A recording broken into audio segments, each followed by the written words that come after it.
दिखाया हमें अपने कविता के माध्यम से। तो बहुत सारे ऐसे लोग हैं जो हिंदी और उर्दू को लेकर के बहुत सियासत करते हैं। वो नहीं चाहते कि जिस भाषा के साथ हम पले बढ़े हैं, उन्हें अपना राष्ट्रीय भाषा के तौर पर भी नहीं देखना चाहते हैं, ना ही उस भाषा को आगे कंटिन्यू करना चाहते हैं। चाहे कूल लगने के लिए इंग्लिश भाषा का प्रयोग करते हैं। क्षेत्रीय भाषा का पॉपुलर होना हम लोग समझ सकते हैं कि कितना महत्वपूर्ण है और ज़रूरी भी है।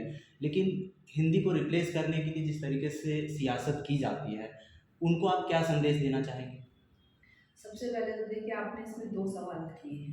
एक तो हिंदी उर्दू में फ़र्क करना, और दूसरा सवाल ये कि हिंदी को जो है रिप्लेस करने की कोशिश की जा रही है और राष्ट्रीय भाषा का दर्जा नहीं मिला। मैं क्योंकि इस आंदोलन से भी जुड़ी हुई हूँ, और हिंदी को राष्ट्रभाषा का दर्जा दिलाना एक अलग मसला है। और सबसे बड़ी बात है कि अफ़सोस की बात है कि हमारे जब हिंदुस्तान में, भारत में राष्ट्रीय पक्षी है, राष्ट्रीय पशु है, सब राष्ट्र चिन्ह वगैरह सब है, तो हमारी राष्ट्रीय भाषा नहीं है, ठीक है? और जब भी इस हिंदी को राष्ट्रीय भाषा का दर्जा देने की कोशिश की जाती है, तो सबसे पहले सबसे ज़्यादा विरोध कौन करता है? आप पहले ही देखिए, मुसलमान विरोध नहीं करते, अपोज़ कौन करता है? आपको मालूम है कौन से स्टेट सबसे ज़्यादा विरोध करते हैं। तो क्योंकि यहाँ पे वही बात है कि राजनीति आ जाती है। इस बात को मैं कोई पक्ष लेते हुए नहीं कह रही हूँ, लेकिन मुसलमानों ने अपोज़ नहीं किया है। हिंदी का विरोध हिंदी वालों ने ही ज़्यादा किया है। और सबसे बड़ी बात ये है कि जब आप बाहर जाते हो, तो आप यही बोलते हैं ना, सब लोग ये समझते हैं कि हमारी राष्ट्रभाषा हिंदी है, बच्चे भी यही समझते हैं, लेकिन हम ऑफ़िशियल लैंग्वेज है हिंदी, वैसे ही जैसे कि इंग्लिश ऑफ़िशियल लैंग्वेज है।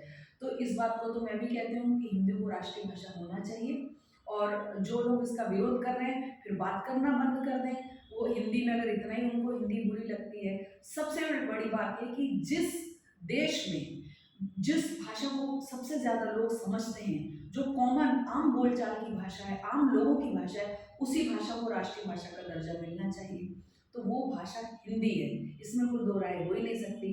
अब दूसरे लोग ये बोले कि नहीं, हमारी बंगाली और हमारी तमिल और हमारी मद्रासी और हमारी फलाना और ये सब, ये बहुत पुरानी प्राचीन भाषा है, तो हमको राष्ट्रीय भाषा का दर्जा देना चाहिए। तो ये समझ में आना चाहिए कि संस्कृत से निकली हुई सारी भाषाएं हैं, संस्कृत सारी भाषाओं की जननी है। हिंदी भी आज वो नहीं है जो पुराने ज़माने में बोली जाती थी। पॉलिश होते होते होते होते हिंदी जो आज के दौर में आई है, ये वो हिंदी है जो मिली जुली ज़बान है, जिसने क्षेत्रीय भाषाओं को भी लिया है, और सबसे ज़्यादा जिसको लिया है वो है उर्दू। अब मैं उर्दू पे आती हूँ, ठीक है?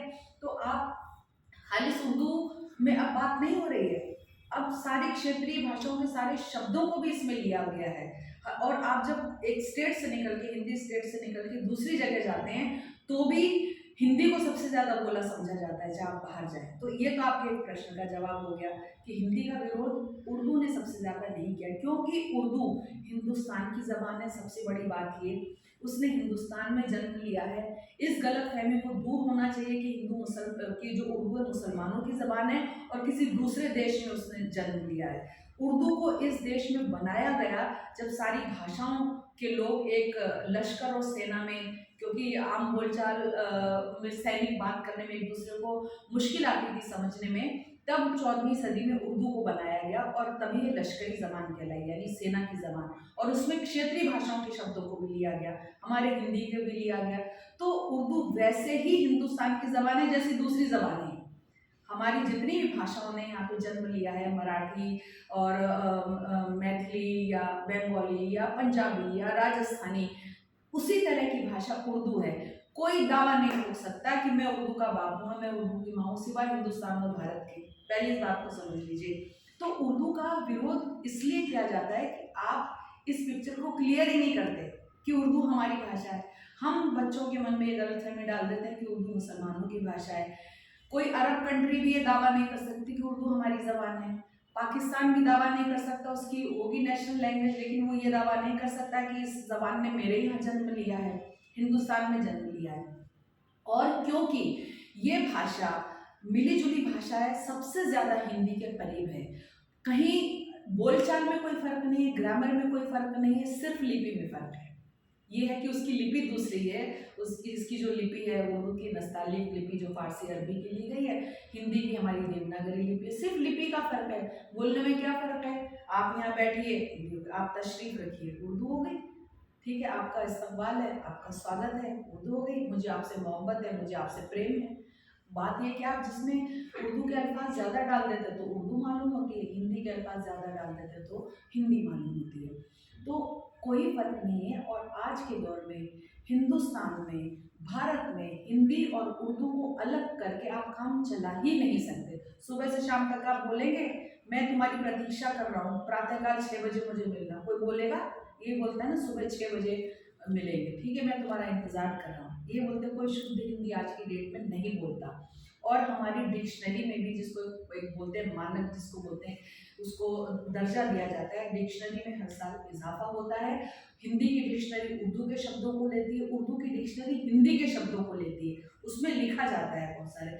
तो मुझे समझ में नहीं आता कि जब ये बातें समझाई जाएगी तो उर्दू और हिंदी को अलग अलग नहीं समझा जाएगा, लेकिन ये नहीं समझाई जाती क्योंकि बात वही आ जाती है जो वर्ड आपने कहा सियासत।